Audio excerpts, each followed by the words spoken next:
तो सबसे पहले जिस खबर पर सबकी नजर होती है वो है कि दादा साहेब फाल्के पुरस्कार किसको मिलने वाला है। 70वें राष्ट्रीय फिल्म पुरस्कारों में ये पुरस्कार दिया जा रहा है जाने माने अभिनेता मिथुन चक्रवर्ती जी को, जिन्हें हम सब प्यार से मिथुन दा कहते हैं। लेकिन ये मात्र अभिनेता नहीं है, बल्कि इनकी शख्सियत के भी बहुत से आयाम हैं। आप लेखक भी हैं, गायक भी हैं, सामाजिक कार्यकर्ता भी हैं, राजनेता भी हैं, तो एक सफल उद्यमी भी हैं।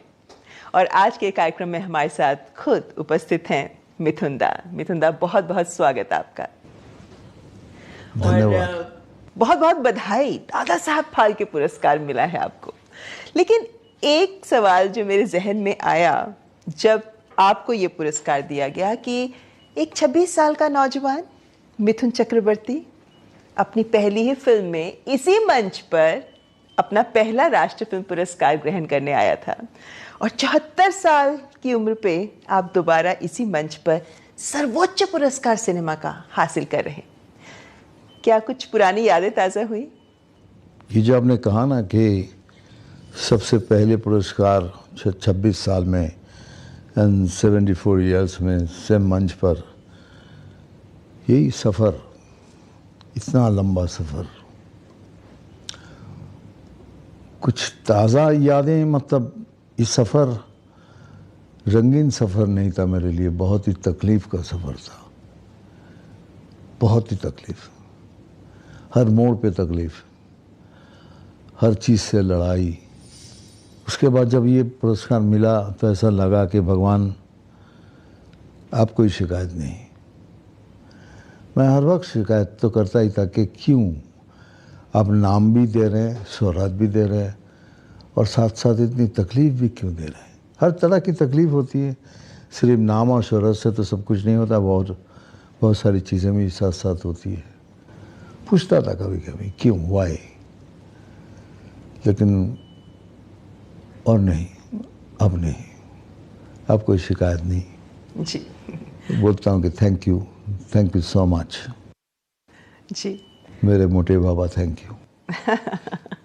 लेकिन आप देखें तो शुरुआत करना चाहूँगी उस वक्त से जब आपको भी लगा होगा कि कुछ बनना चाहता हूँ मैं।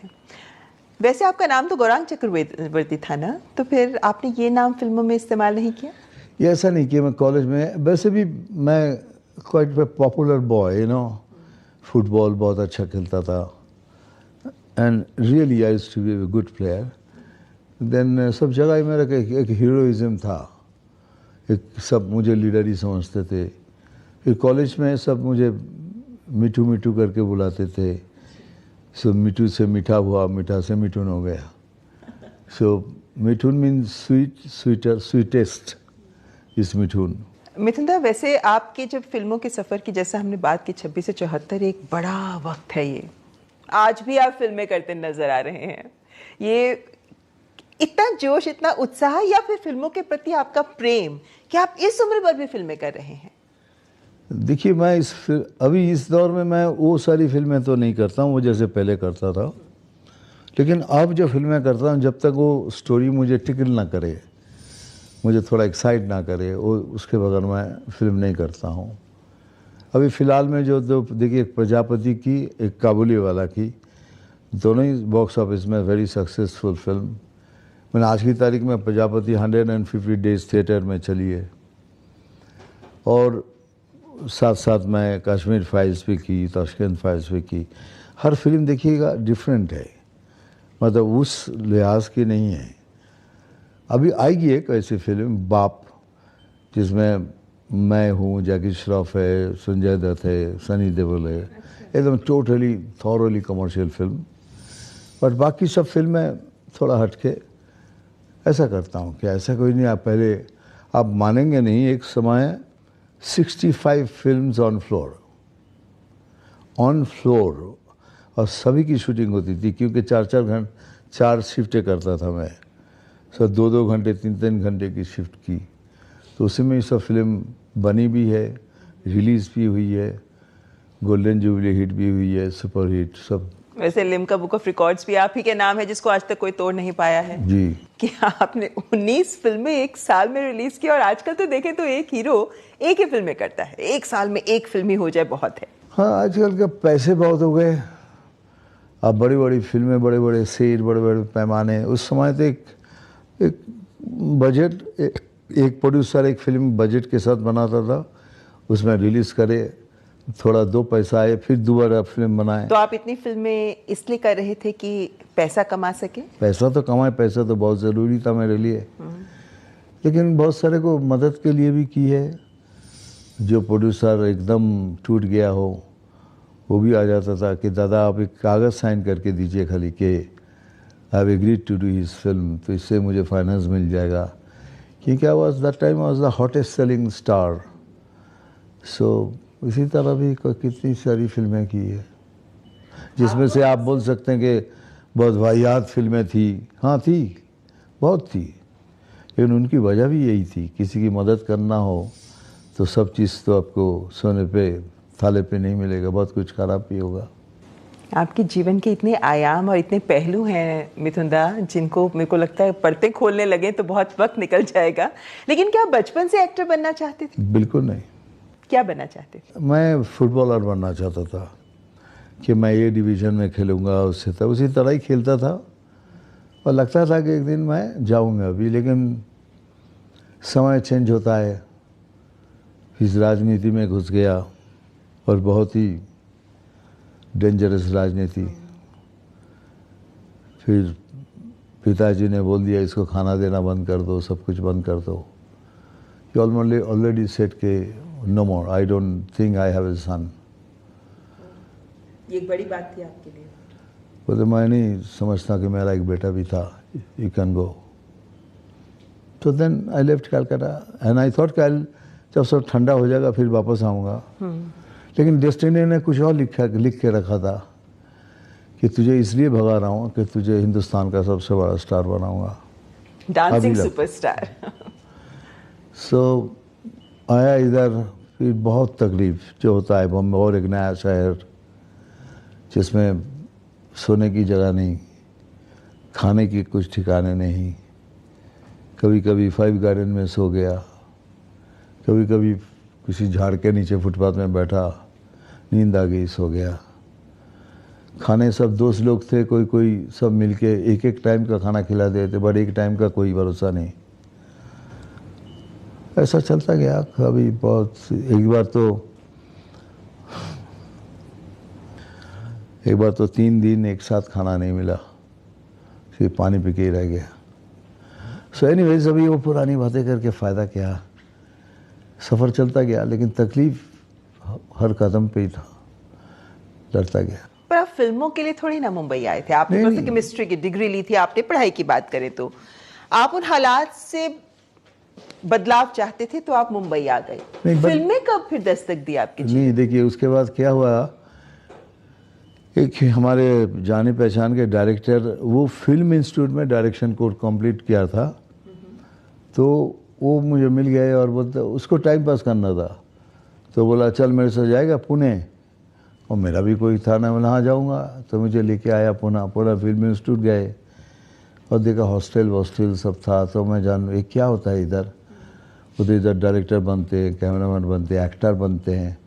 तो अच्छा, यहाँ से ही एक्टर बनते हैं सब।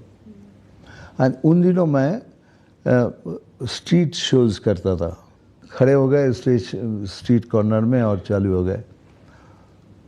तो मैंने पूछा कि इसके लिए क्या करना पड़ता है, मैं भी कुछ सोचा कुछ मिल जाए। तो बोला कि एक फॉर्म लो, फॉर्म फिलअप कर दो। तो मैंने फिलअप करके छोड़ दिया, बॉम्बे चले आए। अचानक देखा एक कॉल आ गया कि मुझे बुलाया फिल्म डिवीज़न बॉम्बे में इंटरव्यू के लिए। तो मैं गया उधर, बुलाया। तो मैंने कहा सर मुझे हिंदी नहीं आती, इंग्लिश पढ़ा हूँ इंग्लिश मीडियम में, लेकिन बंगाली में ज़्यादा बात करता हूँ। तो उन्होंने कहा क्यों बंगाली में बोलना चाहे करो, बंगाली में कर सकते हो। और बंगाली में ही मैं एक रतन कुमार घोष ज्वाला नाम के एक नाटक करता था, तो मैंने वो किया। And that was a very fiery play and I did it alone. वो ऋषिकेश मुखर्जी जी थे, रोशन तनेजा सर जी थे, और पीछे सब जया बच्चन जी, तभी वो भी स्टूडेंट थी बट पीछे सब बैठे हुए थे। तो उसके बाद बोला जाओ, तो मैं चला आया। तो मैं बाथरूम गया तो एक लड़का आया, वो भी टेस्ट दिया था। उसने बोला भाई तुमने क्या कर दिया? बोला क्यों, क्या हो गया? बोला अंदर सब स्टन्ड एकदम। अच्छा। तुम तो सिलेक्टेड हो।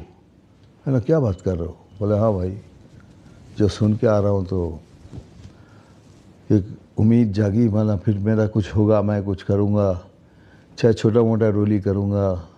देखने में तो इतना अच्छा नहीं था, मुझे मालूम था। लेकिन उसके बाद इंटरव्यू सिलेक्शन के लिए तो मुझे बुलाया गया। जया बच्चन जी भी आई बाहर और मुझे पूछा तुम कहाँ के हो, किधर से हो? मैं कोलकाता से। बोलो माय गॉड, फैबुलस। उन्होंने भी कहा। तो फिर मैं अंदर गया, जाके पूछा कि भाई एक सवाल है मेरा, हमारा कोलकाता में भी हमारा एक सेंटर है, तुम कोलकाता छोड़ के इतनी दूर बॉम्बे शहर में क्यों ऑडिशन देने आए हो? अब मैं चुप। क्या जवाब दूं? सच बोलूं कि झूठ बोलूं, सच बोलूं कि झूठ बोलूं? फिर अचानक उनमें से एक ने पूछ लिया कहीं तुम बैंड ऑर्गेनाइजेशन के साथ तो जुड़े हुए नहीं हो? अच्छा। तो मैं खामोश। फिर एक बार पूछा तो हमने कहा यस आई वॉज।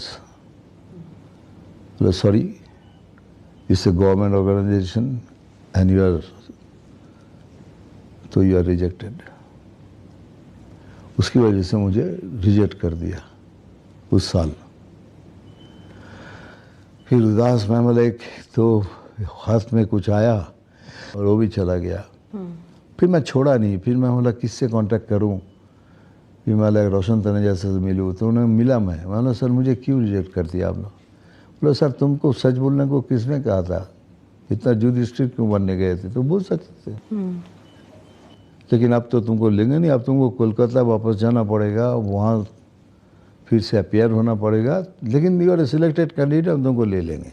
आपको उस साल एफटीआई में एडमिशन नहीं मिला? नहीं मिला। अगले साल आप फिर गए? तो नेक्स्ट फिर मैं कोलकाता आया, फिर मैं अपियर हुआ, फिर ऑडिशन दिया, फिर आई वाज सिलेक्टेड। और फिर आप एफटीआई में आ गए, और एफटीआई से जब आप पास आउट हुए उसके बाद सभी जानते हैं कि कैसे एफटीआई से जब फर्स्ट ईयर बहुत तकलीफ की थी, क्योंकि मैं लैंग्वेज प्रॉब्लम, इम्प्रोवाइजेशन ठीक से नहीं कर पाता था, बहुत तकलीफ। लेकिन मैं छोड़ता नहीं था। मैं नवभारत टाइम्स में रेगुलर चिल्ला चिल्ला के पढ़ता था कि हिंदी मेरे ठीक हो जाए। करते करते करते एंड इंग्लिश भी तभी बोलने लगे तो फ्लुएंसी ठीक थी। इंग्लिश तो जानता ही था, फ्लुएंसी ठीक होने। तो फिर जब पास आउट किया तब आई हैड 3 सब्जेक्ट डिस्टिंक्शन।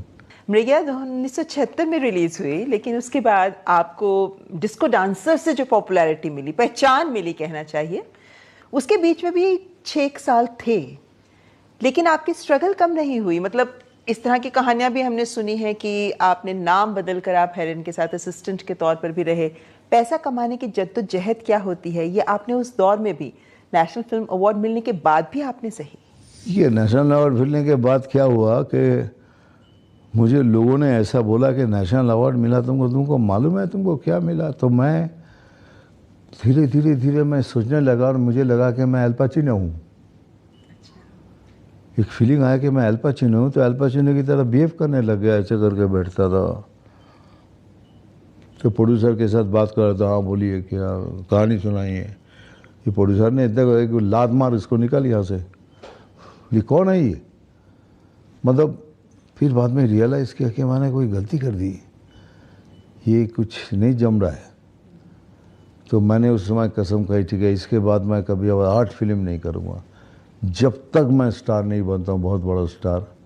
उसीलिए देखिए उससे लेके 93 तक तहादेर का था, मैंने कोई ऐसी फिल्म का ऑफर है मैंने ना बोला। तो 93 तक तो मैं सुपरस्टारडम टच कर लिया था जी। तो उस समय क्या, उस समय से जो स्ट्रगल था कि वही जो बोला ना, बोले ये रंग का आदमी कैसे हीरो बन सकता है।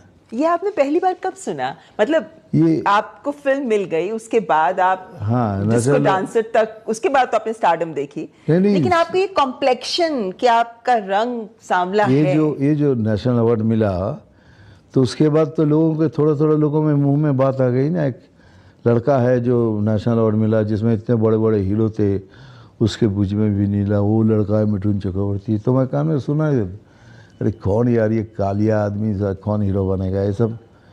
तो ये कॉम्प्लेक्स मेरे में बढ़ने लगा कि सब जो होता है, रोता था, भगवान से बोलता था, भगवान तू तो मेरा रंग मेरा चेंज कर क्यों नहीं देता, तो जो होता था। फिर एक समय आया, फिर मुझे चिन्नाप्पा देवर साहब ने मुझे बुलाया, बोला कि मैं पीछे बना रहा हूँ रामेश्वरी तल्लूरी के साथ मेरा रक्षक, एक तमिल फिल्म के रीमेक। वो फीमेल ओरिएंटेड कहानी थी, लेकिन उसमें मैंने किया, उसमें थोड़ा एक्शन किया, वो उनको बहुत पसंद आया। वो पिक्चर चली 10 वीक, उसमें थोड़ा सा नाम है, उसमें से रवि नागाइच मुझे सिलेक्ट किया, gun master G9। Okay. And that picture became a very big hit, so I became a star, लेकिन star of the lowest category, मैंने C ग्रेड। मतलब मुझे वही कॉम्प्लेक्शन के ये कहाँ तक जाएगा, ये अगर बन गया तो मैं इंडस्ट्री छोड़ दूंगा, यही सब चलता गया। तो मैं सोचा मैं कैसे इसको तोड़ूं। तो डांस तो करता था, तो मैंने सोचने लगा कि पैर से डांस करूंगा, हाथ से नहीं, और ऐसा डांस करूँ कि लोग मेरे कॉम्प्लेक्शन को नहीं, सिर्फ मेरे पैर को दिखे। और वही मैंने किया, वही क्लिक किया, और मेरे रंग को लोग भूल गए। लेकिन आपने जब फिल्म इंडस्ट्री में आपने अपना एक मुकाम हासिल तो किया मिथुन दा, लेकिन 90s में आपने एक उस धारा की ओर भी मुड़ गए आप, जैसे आप कह रहे हो कि मैंने उसके बाद ही पैरेलल सिनेमा किया या दूसरी फिल्म्स की। लोगों का ये भी मानना है कि आपने बी ग्रेड फिल्मों का रुख कर लिया, 33 फ्लॉप फिल्म्स 90s के एंड में। क्या ये सही है? ये सही नहीं है, ये लोगों का थोड़ा एक्स्ट्रा बोलना। मेरी पिक्चर फ्लॉप फिल्म भी पैसा कमाती थी। हाँ, आप उस समय भी फिल्में साइन कर रहे थे। हाँ, तो मेरी जगह फ्लॉप ही होता तो मैं आउट हो जाता। ये लोगों को थोड़ा बड़ा बड़ा के बोलने की बात है, ये 10 को 20 कर दो, 20, 5 को 10, 10 को, इस तरह की बात है। लेकिन हुई थी 7-8 फिल्में फ्लॉप हुई थी, लेकिन मेरी फ्लॉप फिल्म भी पैसा कमाती थी। My popularity was that even the गांव विलेज में। पर वो एक सोची समझी बात थी आपकी तरफ से कि अब मैं ये मुख्य धारा की फिल्में नहीं, तो फिर मैं इस तरह की फिल्मों का रुख करता हूँ। नहीं, ऐसा नहीं। जब फ्लॉप होती है तो पिक्चर की भी आपको उसी तरह की ऑफर होती है कि कम पैसे में मिल जाएगा हीरो, वो इतना पैसा नहीं देना पड़ेगा। तो उस तरह करते करते फिर एक अच्छी फिल्म आ गई, फिर हम ऊपर चले गए, ऐसा ही। लेकिन कोई जानबूझ के पूरी फिल्म थोड़ी करता है। उस समय पैसों की भी बहुत तकलीफ आ गई थी। तो बहुत सारी चीज़ें हैं जो हम सिर्फ बाहर की चीज़ों को देखते हैं, लेकिन अंदर की कहानी लोग तो सब दूर से देखते हैं ऐसे ही, लेकिन अंदर क्या चल रहा है लोगों को तो पता नहीं। लेकिन मिथुन दा, आप तो आपके लिए कहा जाता है कि आप बेहतरीन अभिनेता होने के साथ साथ आप बेहतरीन इंसान भी हैं। आपने बहुत लोगों की मदद की। आपने ही जितने आर्टिस्ट एसोसिएशंस हैं उनके लिए भी आप ही ने ट्रस्ट तैयार की। आप ही ने दिलीप साहब और सुनील दत्त जी के साथ मिलकर इस ट्रस्ट की स्थापना की। इसकी नींव कैसे पड़ी? देखिए, आर्टिस्ट एसोसिएशन तो पहले से ही था। मैं मजदूर यूनियन का 30 साल तक चेयरमैन था। क्या उन लोगों को मेरे पीछे ही पड़ गए कि दादा आप हमारे साथ रहो तभी हमको इज्जत मिलेगी। और ये मजदूर सिने जगत के थे। हाँ, कि आप मेरे साथ हमारे साथ आओ, हमको कोई इज्जत नहीं करता, हमारा पैसा नहीं मिलता टाइम से, हमको बहुत तकलीफ हो। तो मैं बोला नहीं, मैं और इसमें नहीं पढ़ूंगा, मैं बहुत करके आ रहा हूँ। तो बोला नहीं दादा, तो पीछे ही पड़ गए। तो अल्टीमेटली आई सेड यस, लेकिन कंडीशन रखा कि कभी तुम काम नहीं बंद करोगे, तुम स्ट्राइक नहीं करोगे, काम नहीं बंद करोगे, 1 नंबर ये। और 2 नंबर जो भी होगा शराब पी के कभी काम नहीं करना। ये 2 चीज़ें रखी, और जो कुछ भी होगा तो मुझे बोल के फिर फैसला करना। तो शुरू हुई, तभी उनके पास था 7,000 रुपये। और 30 साल के बाद जब मैंने छोड़ा, मैं बोला मेरा काम पूरा हो गया, तब इस बैंक बैलेंस था 30 crore. The richest union, labour union. अभी और बड़ा हो गया। और आर्टिस्ट एसोसिएशन का ऐसा था कि अमजद खान साहब गुजर गए, वो भी प्रेसिडेंट थे, तो उन्होंने किसी को बोल के गया, मैं अगर कहीं से कुछ चला गया तो हम मुझे मिठुआ बोलते थे, तो बोलते हैं मिठुआ को प्रेसिडेंट बनाना, छोड़ना नहीं, ना बोलेगा भी। तो उस तरह से मुझे प्रेसिडेंट बनाया गया। फिर एक दिन एक फ़ोन आया ऑफिस में, नाम नहीं लूँगा, बहुत बड़े स्टार जिनको कॉपी करके डांस करते थे हम, तो कोई तकलीफ में थे और मांग रहे थे कुछ 2000 रुपये मिल जाए। तो मुझे इतना बुरा लगा कि कल तो हमारे साथ भी हो सकता है। तो फिर मैंने पूरी इंडस्ट्री को एक साथ किया, सबको। पर आप राजनीति के साथ भी जुड़े, राजनीति से, क्योंकि एक कलाकार का एक अपना हृदय होता है, संवेदनशील हृदय होता है, लेकिन आप राजनीति में जब गए, क्या हासिल करने की इच्छा थी कि राजनीति से आप क्या कर डालेंगे? देखिए, राजनीति से मुझे कुछ नहीं चाहिए, और ये मैं आपको बता सकता हूँ कि हमारे, आप बॉस से भी पूछ लीजिए, किसी भी पूछ लीजिए, वो बोलेंगे नहीं उसको कुछ नहीं चाहिए। मुझे सिर्फ जो तकलीफ़ है ना गरीबों की, उसको थोड़ा सा हल करना है, बस, और कुछ नहीं। बंगाल में बहुत गरीबी है, उसमें थोड़ा सा हल कर दूँ, इधर कुछ, इधर तकलीफ है, इधर थोड़ा हल कर दूँ, बस, और कुछ नहीं। राजनीति से कुछ करके मुझे मंत्री बनना है, मुझे ये बनना है, मुझे कुछ नहीं चाहिए। हाँ, अभी इस वक्त मैं बंगाल के जो यूनियन है, हमारे जो पार्टी है, उसको स्ट्रॉन्ग करना चाहता हूँ। थोड़ा सा बिखरे हुए हैं, उसको सही करना चाहता हूँ, वो सही, बट कुछ मतलब से नहीं, कुछ पाने के लिए नहीं। मिथुन, आपने इतनी बातें बताई अपने जीवन की, इसमें ये बात तो समझ में आती है कि आपने संघर्ष किया, वक्त वक्त पे कुछ लोगों ने आपका साथ भी दिया। इंडस्ट्री में ऐसे कौन से नाम हैं जिन्हें आप गिनाना चाहेंगे, जिन्होंने आपका उस मुश्किल वक्त में हाथ थामा, आपकी मदद की? ज़ीनत अमान जी का नाम मैं हर बार लेता हूँ, इसलिए कि एक दौर आया था जब मैं बी ग्रेड से ए ग्रेड में जा नहीं पा रहा था, क्योंकि सब मेरे साथ रिफ्यूज़ कर रहे थे काम करना। Nobody was, all big heroines was refusing. तो ब्रिज साहब थे डायरेक्टर, तो वो गए ज़ीनत जी के पास, उसने बोला एक लड़का है, उसको मैं हीरो लेना चाहता हूँ, I think is very talented. तो ज़ीनत जी ने बोला, अरे Mithun, he is a very good looking boy, this I will work with him. That is the first time उन्होंने ये जिंक्स को तोड़ दिया। जब ज़ीनत जी का काम करने लगे तो बाकी हीरोइन से ज़्यादा ज़ीनत अमान काम करने, तो मेरा क्या होता, तो भी सब ने साइन करने लग गया है। तो I remain ever grateful to Zeenat ji for this. चलिए, आपसे कुछ रैपिड फायर टाइप क्वेश्चंस पूछना चाहूँगी, एक एक वर्ड, एक एक सेंटेंस। अदरवाइज, आपके favourite actor? Al Pacino. Favourite singer भी हैं कोई जिनके गाने सुनना आपको पसंद है? Lata Mangeshkar, the one and only. अच्छा, अगर मिथुन दा एक्टर नहीं होते तो क्या होते? फुटबॉलर। जीवन की सबसे बड़ी अचीवमेंट, उपलब्धि क्या मानते हैं आप? कि फ्रॉम नोबडी टू समबडी। एक व्यक्ति जिसे आप दिल से धन्यवाद करना चाहेंगे? My mother.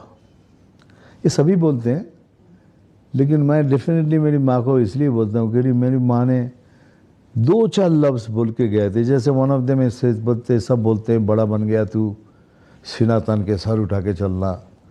मेरी माँ बोलती, नहीं, कभी नहीं, सर झुका के चलना, ताकि रास्ते में तुझे पत्थर नज़र आएगा, ठोकर नहीं खाएगा। बहुत मुश्किल होता है इतने बड़े जीवन को, इतने अच्छे जीवन को जीने के बाद, इतने सारे पड़ाव पार करने के बाद जीवन के सार को समझना, लेकिन आपसे हम समझना ज़रूर चाहेंगे, आपका जीवन मंत्र क्या है? मैं सब हर वक्त यही सोचता था कि I will not take defeat. मैं हार को यूं ही नहीं लूँगा, लड़ के हारूंगा, लड़ के हारूंगा। लेकिन ऐसे ही हार को यूं छोड़ नहीं दूंगा, मैं हार गया। और वही चीज़ मुझे यहाँ तक लेके आया। तो आज के जो युवा हैं, जो फिल्मी नगरी का सपना देखते हैं, उनको आप क्या गाइडेंस के तौर पर क्या कहना चाहिए? देखिए, बहुत सारे स्ट्रगलर हैं जो बहुत टैलेंटेड हैं, लड़का लड़की, लेकिन फाइनेंशियली उतना स्ट्रांग नहीं है। मैं उनको यही कहूँगा, हिम्मत नहीं हारना और सपनों को सोने नहीं देना।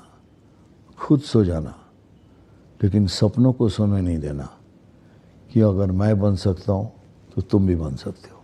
चलिए कोई फिल्म का डायलॉग तो सुना ही दीजिए। कोई शक? ये बहुत पसंद किया जाता था और लोग बहुत पसंद अभी भी करते हैं। मिथुन दा, आपसे बात करके बहुत अच्छा लगा।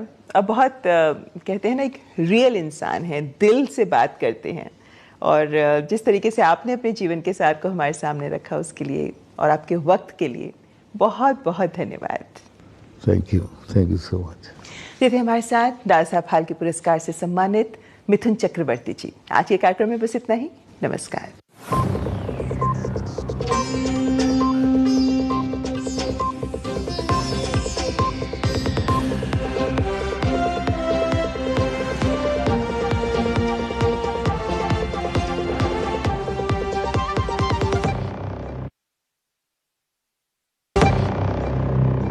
सारी छुर्रियां भर देती हैं, दीवार हमवार कर देती हैं। तो पुट्टी भर ले